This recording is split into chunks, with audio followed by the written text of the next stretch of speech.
they might never lose. I know Justin's here. He's going to tell us they will, but they may never lose. The Badgers win again, 5-1 the season. Let's talk hoop.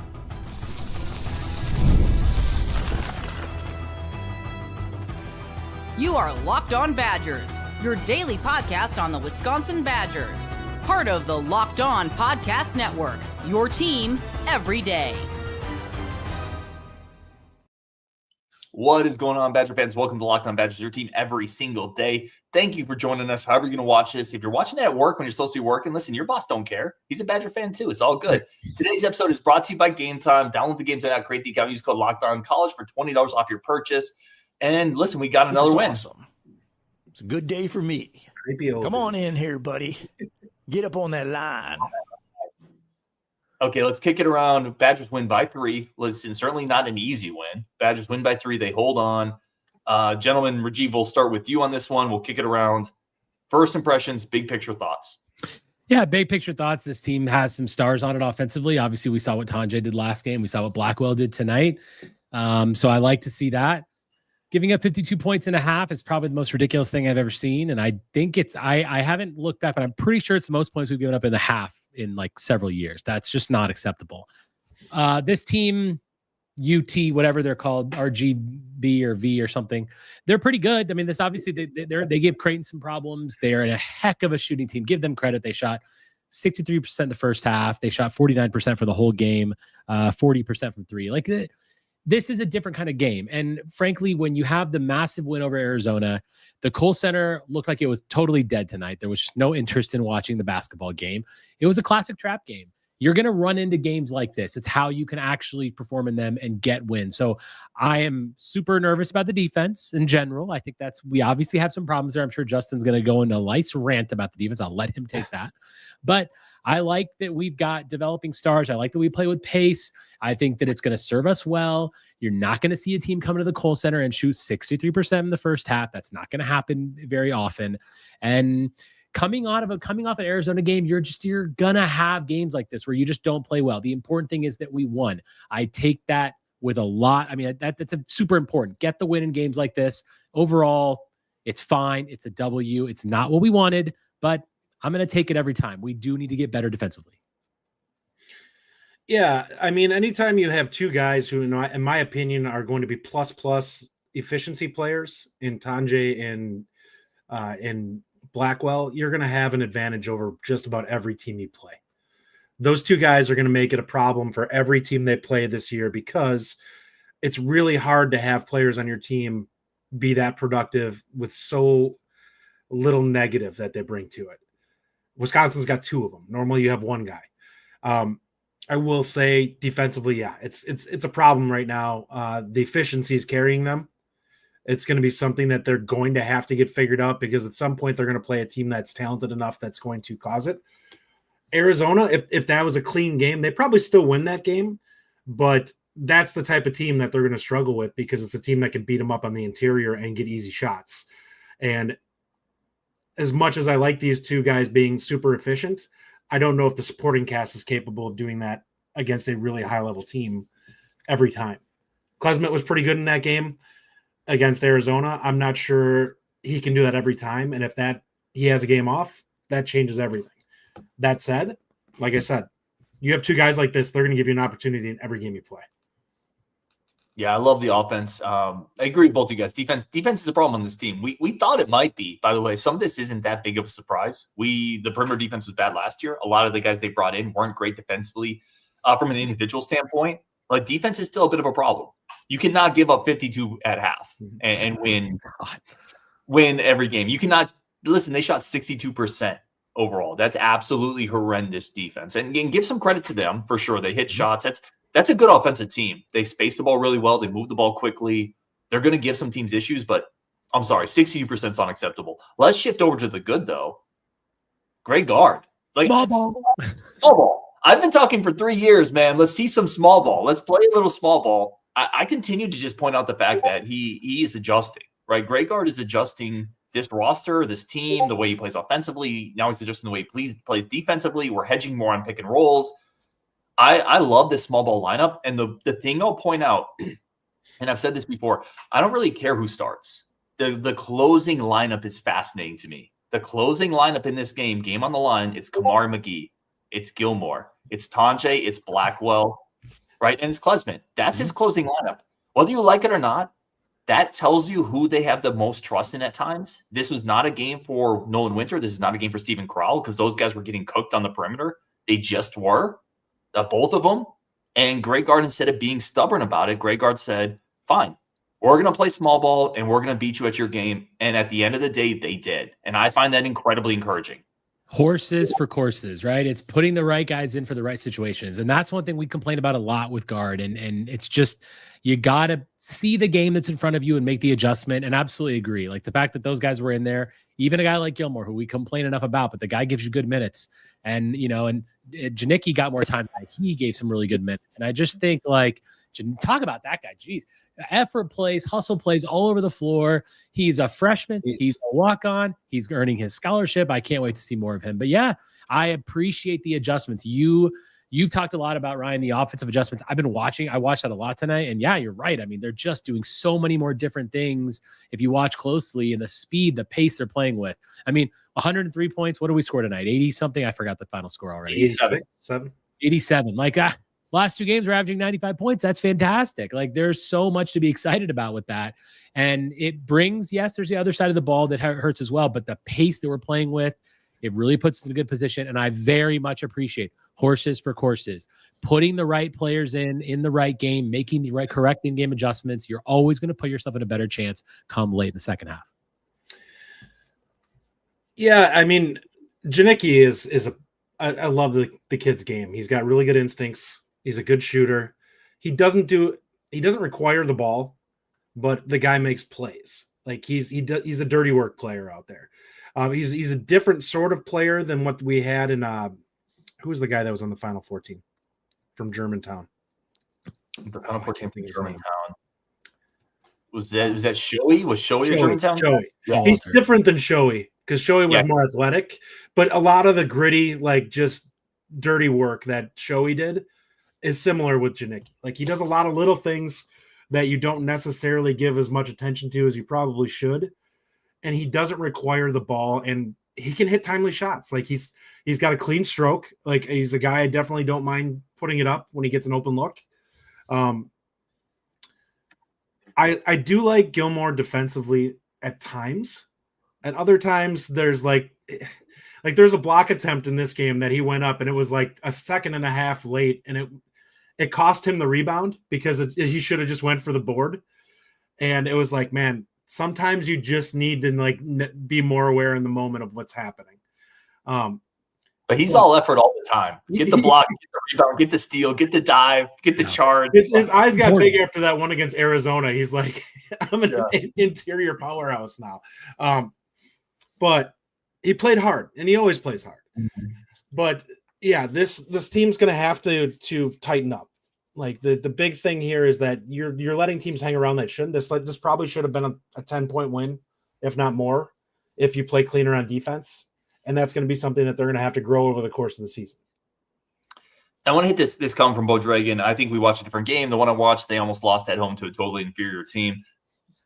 So a couple things. I think the name recognition of, I'm going to mispronounce it even just doing this, UTRGV isn't there. This is a team that's played pretty well this year. They hung with Nebraska. They hung with Creighton. They can shoot the ball. This is not like a trash team. They are inferior to Wisconsin, I agree. Yeah. But to Rajiv's point, I think this is important. They're coming off that Arizona win too. Like there's a lot of energy expended in a game like that to come back and beat a scrappy team. And I was talking to Coach Gothier, who obviously comes on the show. He's a D1 coach. And he texted me before the game, yo, this team is dangerous. UGRTV. They are a good team. You better be careful. You're going to have to win some ugly at times. And 3 days later. 3 days later. That's not, I mean, yes, that's a typical amount of rest during the season, but 3 days after that win, with the Kohl Center being the way that it was, you're going to have that. So and honestly, if you think you're going to go through a basketball season and not win a close game against an inferior team, that's just not the game. That always happens. There isn't a college basketball team that's out there that's not going to have a really close game, either lose or win close to an inferior team. That's just how the sport is played. But I'm just glad we're on the W side of that, because if we're on the L side of that, this is a whole different conversation. I like to call it. Let me cut you off. I got to take a break. We got to get to the friends of the show, but you are up next after that. I got you after this. We do have to take a quick break for our friends of the show. Coming up next, we got whatever Justin was about to say. That's the tease for the next segment. That's coming up next on Locked On Badgers. First, a quick break for our friends of the show over at Return on You, over at Roy. Download Roy for iOS and Android. Use code LOCKEDONDINNER to win $5,000 cash. Roy has changed the NIL game. And I know we've all talked about NIL a little bit in terms of sometimes you put money in and you don't always know where it's going to go. Roy has changed that. You now know where those dollars go. You can support players individually. You can keep on the roster. You can build that type of momentum over at Roy, which is Return on You. Right now, I absolutely love Roy. John Tonje is the guy that I've highlighted this week. We're going to throw some money into his account. Every contribution counts. 10, 20 bucks, it all adds up and is going to your favorite players. Join me and show the love for John Tonje. Download the Roy app or join roy.com today. Use promo code Locked On. Every athlete from every team is there. No purchase necessary. Void where prohibited. Go to joinroy.com for full terms. Roy, Return on You. Support the players. Change the game. Today's episode also brought to you by our great friends over at Gametime. I know Rajiv, Justin, and I, man, we try to make at least one football game every year, and it's awesome. Like, there's nothing like being in a stadium together with other Badger fans. Eventually, we'll see a win, too. Like, we need to stop going. Yeah, we're 0 for 2. Well, we picked Ohio State and Penn State. What do you want? I know. Eventually, we will see a win. But if you want those tickets, one of the best places you can do it is over at Gametime. Find more experiences, do more in life over at Gametime. Download the Gametime app today. Use code Locked On for $20 off. Snag the tickets without the stress over at Gametime. Download the Gametime app, create an account. Use code Locked On College for $20 off your first purchase. Terms apply. Again, create the account. Redeem code Locked On College for $20 off. Come join myself, Justin, and Rajiv at a Badgers loss. There's nothing better than that. All right, let's come back to this episode. Get into whatever Justin was about to get into before I cut him off. Justin, man, the floor is yours. The mic is yours. So wouldn't it be great to find out that, by the way, your sponsor is just some guy named Roy that just has an account that everything's getting dumped into? It is not. It is Return on You. They're changing the NIL game. But anyways, I like to call games like this an ego recalibration game, where you come off a game where you just snaked a really good team, and now you have to kind of be like, I'm not as good as I think I am, by playing a team that's not an amazing team. This team is solid that they played against for sure tonight, but it's definitely a team that if you're a really good team, you need to go out there and get it done in this game and take care of business. Now they got the win, but there's enough in this game that they'll be able to look at and say, yeah, you guys have a lot to work on over the rest of the season. Number one, your starting power forward and center have got to find ways to be able to be on the floor, because you're going to play a team that's small like this that actually has better players, and that's going to be a problem at some point in the season. Hopefully not in the tournament time, but most teams aren't starting 2 7-footers, and those guys have to be, because they are 2 of the better players on the team. They have to be able to stay on the floor. Somebody made a comment about Amos or Ames. Brian Pritzel, Ames. No. Yeah, Ames, the taller version of Connor Seagen. That's not the one I starred. Somebody called him a gunner and said he has no defense. Which is also a taller version of Connor Seagen. That's literally the same comment. Effectively, it's very similar. I agree with that sentiment. You and I have talked about him a little bit before. He's a guy, like I said tonight when we were in the Discord, I think he's got more shots up than he has passes, which is saying something. And I'm like, I don't think it's close. That's a problem. Like, if you're a guard, you have to get through to him that you need to be more selective in the shots that you're putting up. I don't have a problem with him taking shots from 3. I have a problem with him taking every time he touches the ball from 3, because it is jarring at times in terms of them trying to run offense. And then all of a sudden he gets it and it's just boom, it's up. And it's that's not a great shot. He's going to shoot. Rajiv, like, kick it over to you on Ames or wherever you want to go. Yeah, I started this comment earlier too. O-Train says I wanted to see more Amos minutes. Thoughts? I don't right now. I think he's a fine compliment to come in, play the 4 a little bit, but we've obviously got a bit of a 4 issue right now. We don't really have a good 4, which is frustrating. But Amos, like Justin said, and he's shooting way too much. But I'm just not seeing, like, I hate to say this, I just feel like he's moving a step slower than everyone else. And I'm not saying that because he doesn't have the speed or athleticism, but I feel like it's the effort. I just don't think he's a sharp player at this point. Like, he's got some growth. I just feel Oh no, sorry, Rajiv, go ahead. Yeah, I just feel like he needs a little bit more. Like maybe he needs to settle in, bed in the team a little bit more, and get used to the players. But I feel like he always just looks like he's just one step behind what's going on. Maybe it's just not enough time with the offense, and that'll get better. But I just don't know that I'm really ready to see his minutes increase. Yeah, I don't think he's been good enough at the small things. Like there was a play in the second half, late in the second half, where the ball just fell in front of him. It was him and Blackwell, and he should have just grabbed the rebound. And instead, they get the rebound. If you remember, then they kick it out to get a three. Dude, just grab the ball. I'm sorry, like just grab. I almost lost my mind on that one. That was completely unforgivable. And that ended up giving them a three, right? There's plays where he's, to Justin's point, the ball on ball reversal. There's one more pass and it's open in the corner, and he just takes the shot. Like you got to just move the ball to the better shooter, to the more open shot at times. He's forcing it offensively, and I don't think he gives you quite enough defensively. Now, here's the thing with Amos.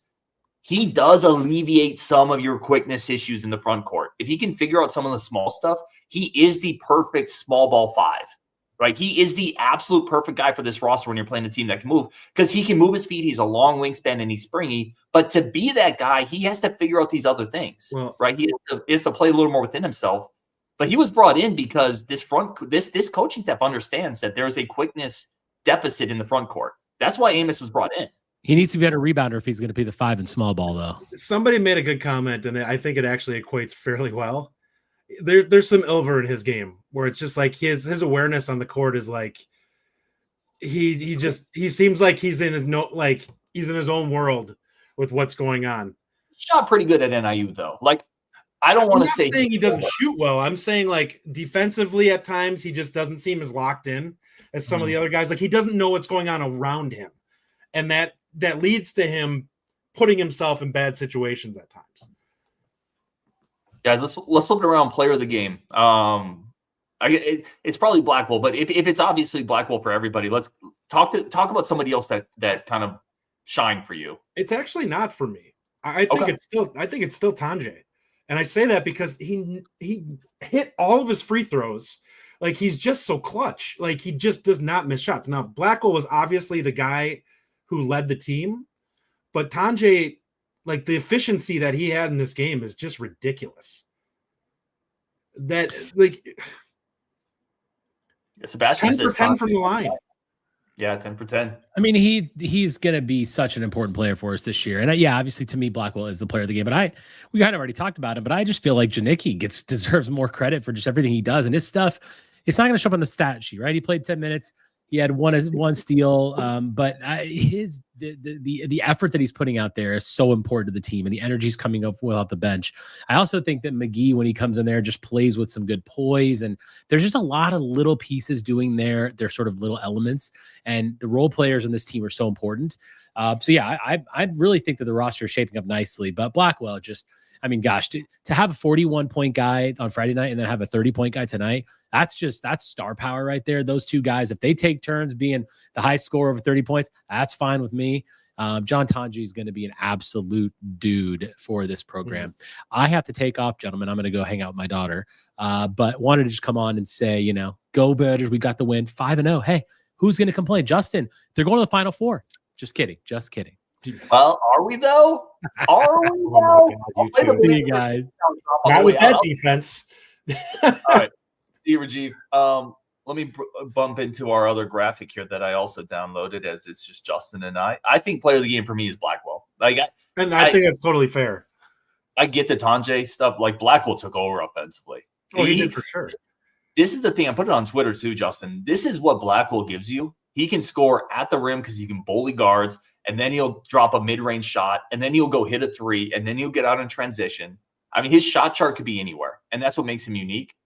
30 points, and it's an efficient 30. It's 11 of 18 from the field. He can get from every level, and he'll get people involved. Like there was a pass, I'm sure you remember because we talked about it on the Discord, where he got in the paint and he delivered a nice pass to Kamari McGee, who didn't convert. He has the ability to find people too. Now, I think in that situation, if you're John Blackwell, you just finish. You just finish at the rim. You don't give it to the small point guard, but he's a good passer too, is my point. So to me, it's McGee. Blackwell's the player of the game for me. And I can't disagree with that at all.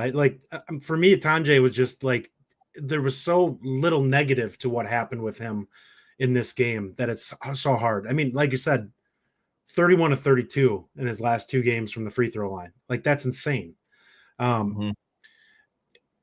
Blackwell's game has taken a significant step, and you could tell that he has that confidence, like the aggression is there that wasn't there last year, where he's like, all right, I'm going to go get mine now. He still just never takes a bad shot. Like you and I talked about it during the game. There was one shot he took the fall away that was in the lane where he's off balance. And we were both like, I don't love that shot. And I'm like, but that's like the one shot the entire game that he took that I was like, I'm not in on that one. Yeah, I love that point because he is the top dog on this team. For all the talk about Tanjay, Blackwell is the alpha on this team. Mm-hmm. And for a guy who is young and had a 30-point game as a young alpha that takes maybe one bad shot in a game, dude, that's how many bad shots did Storr take? There are seniors that aren't as smart with the shot selection as him. He's so disciplined, dude. He plays so within himself. I'm in love with John Blackwell's game. And it's not perfect. Like, there's still moments where I feel like he defers a little too much. Like, he should be a little more aggressive out of the jump to me. But here's another thing. I want to get into this next because we got to take one more break. I think they should post him more. I think they should post him and Tanjay more. I agree with that. I think he's capable of it. He's got the strength to be able to do it. What I will push back on that is he's not the most explosive guy. But I think the footwork is there and the strength is there for him to be able to do it. But he's going to struggle to elevate. But he's always finished pretty well at the rim for a guy his size. Because he has patience. Like, he'll get a body into somebody, pump fake once, twice, and then go up. Like, he has a great feel around the rim, which is kind of an innate skill. Mm-hmm. All right, we're going to take one more quick break, come back, talk about some of your comments. And I want to ask Justin if this team can win in multiple ways or if it's only going to really win when it outscores people. That's coming up next on Locked On Badgers. First, a quick break for our new friends of the show over at Mint Mobile. Listen, I pay too much on my mobile bill. I pay too much on a lot of things. Like, I pay too much on sports cards. I pay too much on food. I pay too much on IPAs. But I also pay too much on my mobile bill. Right now, Mint Mobile has got you. If you want to save money, stop burning money like it's kindling. There's no sense in that. Go over to Mint Mobile. Get the good deal right now. To get started, go to mintmobile.com/lockedoncollege. There you'll see right now 3-month plans are $15 a month. Justin, what can you do for $15 a month? Seriously. Not a lot anymore. You can get cell phone coverage right now at $15 a month. That's like one Big Mac a month, bro, is what we're talking about here.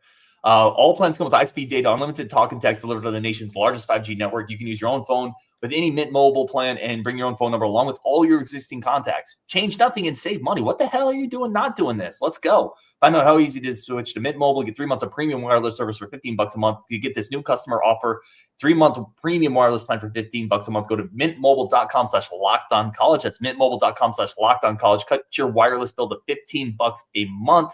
mintmobile.com/lockedoncollege. $45 upfront payment required, equivalent to $15 a month. New customers on 3-month plan only. Speed slower, above 40 gigabytes on the unlimited plan. Additional taxes, fees, and restrictions apply. See mintmobile.com. Terms apply. Again, create an account. Redeem code LOCKEDONCollege for $20 off. All right, let's jump into this. And I want to get Justin's answer on it. Can this team win a defensive game if it has to? Right now, it can't. If this team's not shooting well, it's going to lose. And that's just because they're not disciplined enough defensively to be able to lock down a team.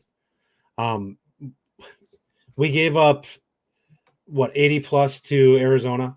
We gave up 84 tonight to a team that is probably going to end up finishing. Now they may be good for their league.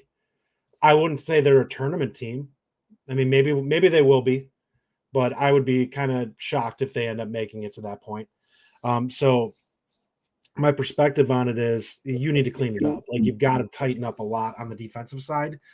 They did in the second half, to their credit. Like, there was a significant difference in terms of the defensive stats. However, I equate some of that to this team just cooling off a little bit. Like, you're not going to shoot 63% for an entire game unless you're just having the game of your life. It happens from time to time, but it doesn't happen often. I agree. But there's a lot of little things that you look at with this team. They can be improved, but there's a lot of little things that need to be cleaned up.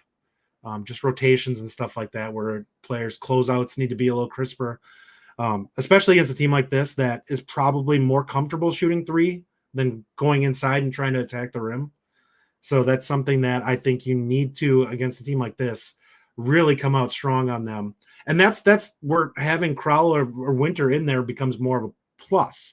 If you're closing out strong and you have those two guys in the interior it gives you the opportunity to have bodies in there that make it tough to finish over.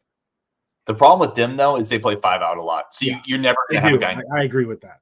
Like, so you're always going to be spaced out. And I agree with you on this. I wouldn't feel if you tell me this team needs to win a 55-50 game because they shoot 18% or we're going to be at 50. I don't think they're going to do it right now. I just don't think this team is that. And I don't know if they can fix that in season. What I would say is it's like a matter of expectations. If you expect this team to make a deep run, then the defense has to get better. And I'm not sure it can, quite frankly. If you expect this team to be fun and to be something that's kind of enjoyable to watch and a team that can make the tournament and maybe knock off a team, I think this team can do that with their offense. I really do. But I think the ceiling is capped because I don't believe in the defense completely. Tanjay and Blackwell are going to make it hard on even good teams because of the fact that they're not chuckers. They're not going to go out there and they're not going to jack up 25 shots to get to their point total. They're going to go out there and they're going to be efficient doing it, which puts a ton of pressure on the other team to match that efficiency. Because there are not many players in college basketball that can go out there and score 30 points on 18 shots. Or Tanjay had close to 20 tonight. This offense is good. This and offense he had is probably 9 shots. You got it right here. Hold up, I got you. Oh, I don't. I closed my box score. I apologize. I don't have it. But to your point, this offense is legitimately good. This team can score with a lot of people, and this isn't a fluke. This offense is going to be good this year, but the offense is going to have to continually outscore a defense that I don't think is very good. So that's kind of the yin and yang with this team, unfortunately. So this is how disgusting Tanjay was tonight. 19 points on 3 of 5 shooting. That's ridiculous. You will not find another team probably in the country that has 2 guys that were as efficient as they were in this game tonight. Tonight, that means collectively between Blackwell and Tanjay, they were 14 of 23 for 49 points. It's so efficient. Mm-hmm. So efficient. Chris Hart's they were 16 of 18 from the line. And by the way, 2 years ago, we couldn't hit a free throw, right? How friggin' refreshing is it that we get free throws? Chris Hart says, is that a flashlight on Ryan's beanie? It is. Yes, it is. Because I was building a fire pit before this show, and then I just kept my beanie on. I'm a man of the people, Justin. I'm building fire pits, talking Badgers, grilling brats, drinking IPAs, of which I've had like 5 today, by the way. I do want to bring up this comment here because this conversation we had during the show, and I lost the comment. I apologize, but it was somebody asking why didn't we foul at the end when we were up 3? You don't foul with 2.1 left. And I agree with you. It's see, if there's 5 seconds left, I think you can take the chance. Ryan, you were right on this, and I even said with 2.1, there's too much of a risk of a guy just going straight into the shooting motion on a catch. That if you're a half second late, you're giving him an opportunity to go to the line. And what you do need to do is you need to show hard when that guy catches the ball so that he can't just dribble up and shoot. And they did that to a point. Like, he still ended up taking a half-court shot. If he hits it, you tip your cap. Yeah, that's fine. Like, you can't foul with 2.1 left because they're going to. You just can't let him get to the line. Like, I don't want a 22-footer or a 24-footer with 2.1, and they didn't give him that. Yep, I agree. Randy A said Tanjay and Blackwell attack the rim, love it. Andrew said love the free throws. Will Hanna says biggest problem is like a strength on the interior defensively. I agree. Yeah, I think that's an issue. Justin in motion. Go ahead. You pulled this one up. Amos didn't play as bad as you think. He shot 3 of 6 and had a nice assist. Defense can improve. So what I'll say is, if you're going to look at him strictly from a stat sheet, you're not going to get the full story on him. He's going to be a guy you have to watch what he's doing out on the court to understand how he's affecting it. It's the same thing I said after the Arizona game. There's a little Chris Middleton in this game where it's like sometimes you just need to understand mentally what the smart play is. And sometimes he may hit a shot where you look at it and you're like, you made the shot. It wasn't the best play on the court. Like, you got lucky that it went down. Yeah, I thought he was disjointed is the word I would use for Amos. A little disjointed. I agree with that. It wasn't. And I said that in the Arizona game. He's just not in the flow of the game. Like, he's playing his own game out there. Evan says he got posterized. He did, but I'll never kill a kid for that. Like, he jumped, he tried to block it, and an athletic dude just yammed on him. Yeah, I was gonna say that dude came with authority. That was a great play, but I'll never kill a kid for getting posterized because it means you're jumping and trying to contest. And I get more pissed at people who don't try to contest shots. So I'm cool with him getting posterized. That means he was trying to contest at the rim. It is what it is. We'll wrap there. Justin, last thoughts on this before we sign off. Oh, no, let me do this. Let's shift gears. We talked a ton about this. We got a bunch of questions here. Slim Lewis, thoughts, please. Fickle saying Locke will start. Let's wrap it up on that one. You and I talked about this a little bit today. I don't really have an issue with it. You already have a ton in motion with switching to – listen, Letton's going to be the play caller. It sounds like it's going to be – when they talk about collaborative effort, he's going to be in the booth, and it sounds like they're going to have Guyton down on the sideline. That's fine. Like, I totally understand that perspective. You don't want to have a bunch of moving parts in this, and you don't want Mabry to be starting in a – number one, on the road – for his first start with a disjointed situation where you're feeling it out kind of as a coaching staff to begin with. You want somebody who's comfortable already playing. And that's what you have in Locke, even if he's not playing particularly well right now. I also think that there's something to be said that this game is going to be called far differently than what we've seen so far this season. I think there's going to be, we're going to go run heavy, in my opinion, in this game. We're still going to pass the football, but they're going to run the football a lot against Nebraska. Yeah, they 100% are. This is very similar to a point I made on Twitter. This is what I expected. Now, I think there's an element of, and I just throw this out there. I don't want to say yes or no, or there's an element of we live in an era where younger players have a say at times in terms of if they're going to play or not, depending on what they may want to do with their future career.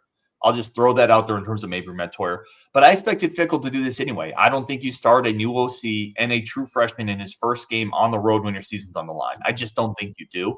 And even if you think you should, Fickle is by nature a conservative coach, and he's not going to do that.